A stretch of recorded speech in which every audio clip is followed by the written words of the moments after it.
adiante. Não temas, segue adiante. E não olhes para trás. Olhes para trás. Segura. Segura na mão de Deus e vai. Eu acho que a maioria que conhece o episódio da vida de Ló, parente de Abraão, que foi viver na cidade de Sodoma e acabou, mesmo vivendo com sobriedade, cercado por uma vida torpe, dissoluta, de podridão.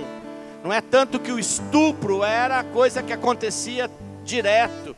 Chegavam visitantes, homens ou mulheres, eram sodomizados, eram roubados, enfim, não havia nenhum critério e uma maldade imensa.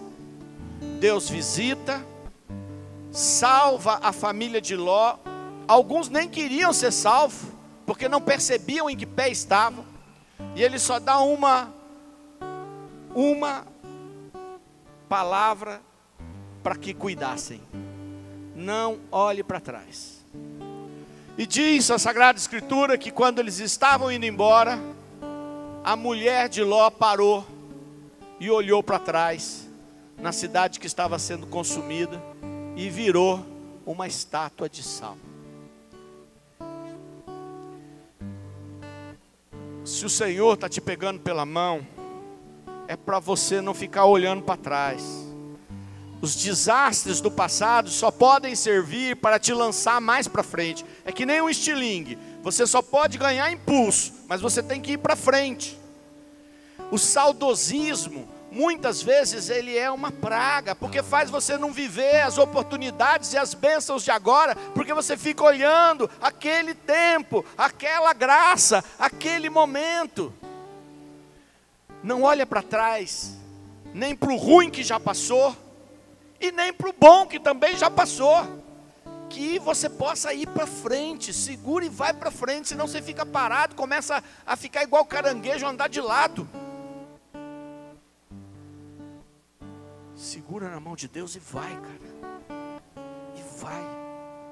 Segura na mão de Deus. Segura. Segura na mão de Deus. Pois ela te sustentará. Não tema, segue adiante. Não tema, segue adiante. E não olhes para trás. Olhes para trás. Segura na mão de Deus. Na mão de Deus e vai. Segura. Segura na mão de Deus. Pela fé, sente que Deus pega a tua mão. Pois ela te sustentará. Não temas, segue adiante. E não olhe para trás. Segura. Na mão de Deus E vai. e vai. Vamos nos sentar. Peguem a palavra de Deus. Queria partilhar hoje com vocês uma palavra de uma carta chamada das cartas católicas, que são as últimas cartas, depois das cartas paulinas, que a gente tem as cartas de São Pedro, as 2 cartas de São Pedro, as 3 cartas de São João, e eu quero meditar na carta de São Judas. Esse Judas não é o Judas que entregou Jesus. Esse Judas, se ele é o autor desta carta, é o primo de Jesus, que também foi apóstolo e discípulo, que morreu porque foi jogado, precipitado de cima do monte, foi martirizado porque pregava o evangelho em Jerusalém. Os apóstolos se espalharam pelo mundo. São João foi para a Grécia, Pedro foi para Roma, Paulo foi para todas aquelas regiões da Ásia, da Macedônia. Outros apóstolos se espalharam por Antioquia, pela diáspora, mas Judas permaneceu em Jerusalém, e ali ele cuidou da igreja até ser martirizado. E ele escreve esta carta, e ela é muito forte para quem procura ter uma vida mais mística, de uma oração mais contemplativa. E eu quero partilhar de forma especial o capítulo 1, versículo 9. Também só tem um capítulo mesmo. Então, versículo 9 da carta de São Judas, né? Abre bem teu coração, você que está prestando atenção, não é porque você não trouxe a Bíblia que você não vai ser atingido pela palavra, vai ser. Então, não perca esse momento, não dispersa, tá bom? E diz assim: ora, quando o arcanjo Miguel discutia com o demônio e lhe disputava o corpo de Moisés, não ousou fulminar contra ele uma sentença de execração, mas disse somente: que o próprio Senhor te repreenda. Palavra do Senhor. O início da carta de São Judas, ele logo ali no versículo 3, ele vai falar que ele espera dos cristãos que estão ouvindo a sua carta, que eles, e a tradução da Bíblia Ave Maria é muito bacana, que eles pelejem na fé. Quer dizer que eles trabalhem na fé, que eles vivam na fé, que eles combatam na fé. Pelejar, batalhar, não é trabalhar. E isso significa que a nossa oração, ela não pode ser só uma oração de quantidade. Ela tem que ser uma oração de fé. De fé. Às vezes a gente não sente a fé, mas aí a gente usa a razão para fortalecer a nossa emoção. Então, se eu não sinto a fé, se eu não sinto a convicção, se eu não estou sentindo Deus, eu creio na minha mente de que Deus me ouve, de que Deus é real, de que Deus vai agir, de que Deus está comigo. Quer dizer, eu me municio da razão. Quando eu sinto, é melhor, porque aí eu me entrego e eu sei que este sentimento vai me levar por uma porta de compaixão, de misericórdia ou de alegria, enfim, naquilo que o Espírito Santo quer me levar. Mas quando eu não estou sentindo, a minha razão tem que agir pela fé. Então não basta eu repetir, não basta eu ler só por ler, eu tenho que utilizar esta energia para a oração. Para a oração, pelejar pela fé. E São Judas vai insistindo. E aí ele chega no versículo 9 e fala de um episódio que a gente não encontra no Antigo Testamento. Porque o livro do Êxodo termina com a morte de Moisés. Moisés, ele depois de ter levado o povo pelo deserto, de ter sido grande homem de fé, de ter visto a Deus face a face, ele começa a vacilar na fé. Por exemplo, nas águas de Meriba, famosas águas de Meriba, quando faltou água, Deus disse para Moisés: você vai até a rocha e bate na rocha, que vai sair água da rocha, e esse povo que está resmungando sem parar, porque resmungar é o ato mais claro da falta de fé. Quem resmunga é porque não acredita. Quem resmunga, reclama com Deus, resmunga. Existe aquela reclamação do clamor, esta é válida. Agora, aquela que é só de resmungo, ela define um ato de não creio, então eu estou sempre resmungando. Pois olha, Moisés vai até aquela pedra e bate na pedra. Não sai água imediatamente, o que ele faz? Bate de novo. E aí começa a jorrar água. E Deus fala com Moisés: por que você não acreditou? Eu não falei para você bater na pedra que saía água? Por que você depois que bateu, duvidou e teve que bater de novo? Por que o teu coração está ranheta? Por que teu coração está assim? E aí Deus diz para ele: por isso tu chegarás até a terra prometida, haverás, mas não pisarás.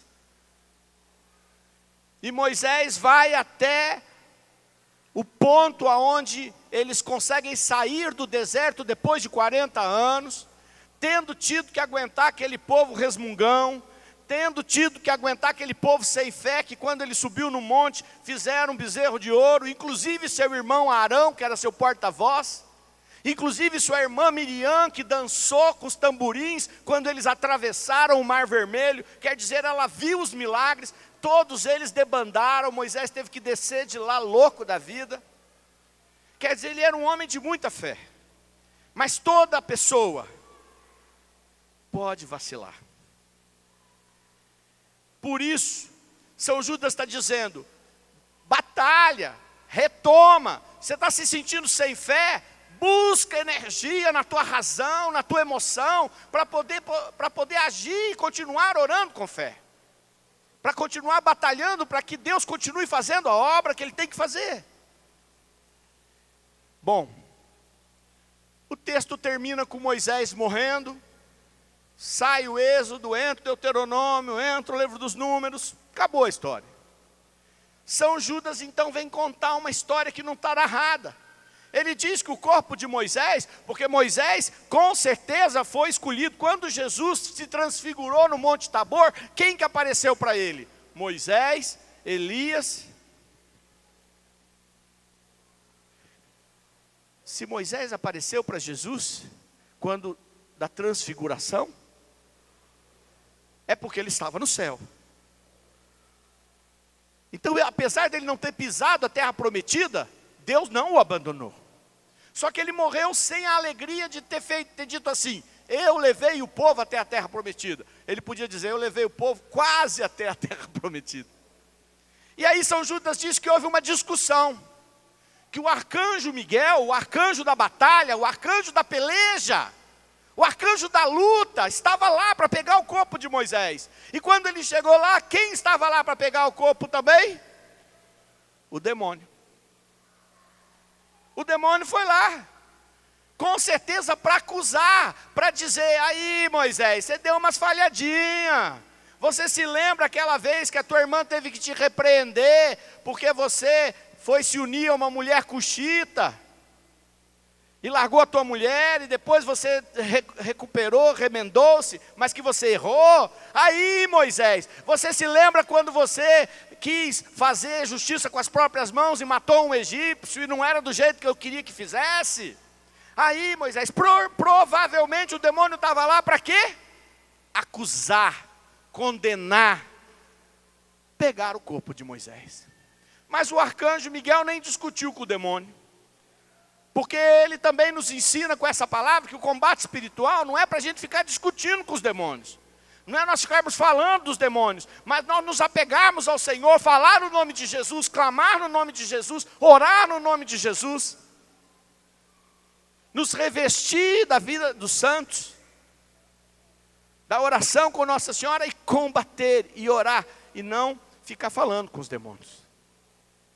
Então São Miguel diz apenas assim: vai, e aí vale eu repetir para não errar as palavras, que o próprio Senhor te repreenda. Diz a palavra que nem Miguel quis dar uma ordem de execração, quer dizer, fulminante, de destruição. Miguel falou: não, eu não vou te destruir, você é um anjo do mal, mas você é um anjo, eu não vou te destruir, o que o Senhor te deu, o que você merece. Olha só, era o demônio. Miguel podia ter falado: eu vim aqui para te derrotar, antiga serpente, para cortar teu pescoço. Não, não. Ele disse que o Senhor te deu o que você merece. Às vezes quando a gente está com raiva, a gente acaba amaldiçoando os outros. Que o Senhor não permita, que você diga que o Senhor deu o que você merece. E nem julgue, né? Porque você fala isso falando assim: tomara que seja o que você mereça, seja bem ruim. Não, não é isso. É que o Senhor te deu o que você merece. Só que eu quero puxar um pedacinho para terminar. Moisés estava vivo ou morto? Moisés estava vivo ou morto? Nesta hora que o arcanjo Miguel foi lá. Vivo ou morto? Morto. Diz, Miguel foi lá para reivindicar o corpo de Moisés que havia morrido, e o demônio chegou lá também. E aí eu quero dizer uma coisa para vocês. Quando a gente morrer, se você for um homem, uma mulher santo, que não só professou o nome de Jesus, mas que não errou, que os teus erros você acabou purgando-os, purificando-os com obras maravilhosas de doação, de entrega, de caridade, então você vai para o céu. Mas se não, como a maioria de nós, vamos para o céu, mas vamos ter que tomar umas purificadinhas, né? Vamos ter que passar pelo fogo, como diz a palavra de Deus. Nossa obra vai passar pelo fogo, para ver se ela é de ouro, se ela é de palha. E todos serão salvos, diz, mas todos passarão pelo fogo. Porque você há de convir comigo que aquele que crê em Jesus e segue Jesus, mas que não se importa muito em deixar o Espírito Santo e mudando a vida dele muito, depois morre e vai para o céu, porque acreditava em Jesus. E o meu irmão aqui vai para o céu também, porque acreditava em Jesus, mas ele foi fiel, ele procurou servir o próximo, ele se foi transformado, Deus mudou a vida dele. Aí todo mundo ficou 0 a 0. Tem que passar pelo olhar amoroso de Jesus que nos purifica. E aí eu quero dizer para vocês, quando a gente está neste estado, a gente não pode se autoajudar. Está me ouvindo? Porque tudo que você tiver que fazer, você faz aqui, enquanto estiver vivo. Depois, se você tiver que passar por essa purificação, eu, você, todos nós, e tomar a Deus que tenhamos, porque senão o mais difícil do que ir direto para o céu é ir direto para o inferno, eu não quero. Então se tiver que passar por uma purificação, eu já estou no caminho, já está bom, não está? A gente já sabe para onde vai chegar no céu, então é bom. E se for curtinho é melhor, não é? Como é que eu encurto isto? Através dos que estão vivos. E aí eu vou ser sincero. Quem que lembra das pessoas falecidas que você conheceu e da tua família? Pouquíssimos se lembram. Estou errado? A gente lembra porque é a família da gente.